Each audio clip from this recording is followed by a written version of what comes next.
This is part two of how trauma shuts down the thinking and reasoning part of the brain.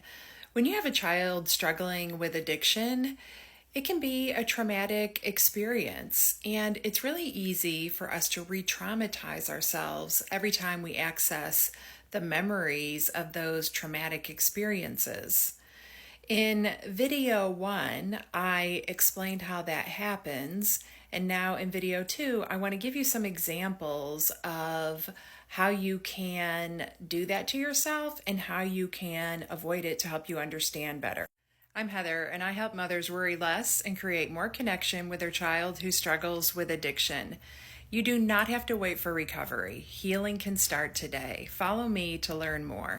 So in this example, you had an argument with your son or daughter the night before, and you got triggered, you lost your temper, you raised your voice, you called them names, said things that you regret, they called you names, and they left your house, and you guys haven't talked to each other since because things got so heated. So here's one of two ways that you could respond to this. And this is the scenario where you re-traumatize yourself. But there's more than one scenario available to you. So in this one, you start thinking about what happened with your son or daughter the night before. That ends up turning into rumination. And you start judging them for the way that they talk to you, thinking how disrespectful they are, and thinking about how things are never going to get better. And then you start judging yourself for the things that you said and did the night before. And maybe you start thinking that you're just never going to have a better relationship with your child.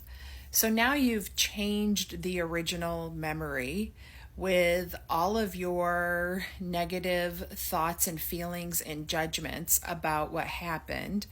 And that's one of the ways that we re-traumatize ourselves, is just by adding all of those different things. And in the second scenario, when you catch yourself thinking about it and you're being intentional, so you don't want to re-traumatize yourself this time, you notice that you're thinking about what happened with your son or daughter the night before again, and maybe your heart starts to beat fast, or you notice like a rush of heat through your body, and you just pause at that point. You pause and you ask yourself, what happened the night before? Where did things go wrong? What could you have done differently? And you're just curious about it. And you're compassionate for both of you. And maybe you think about how you would like to handle that situation different next time, and how you would like to apologize when you see your son or daughter again.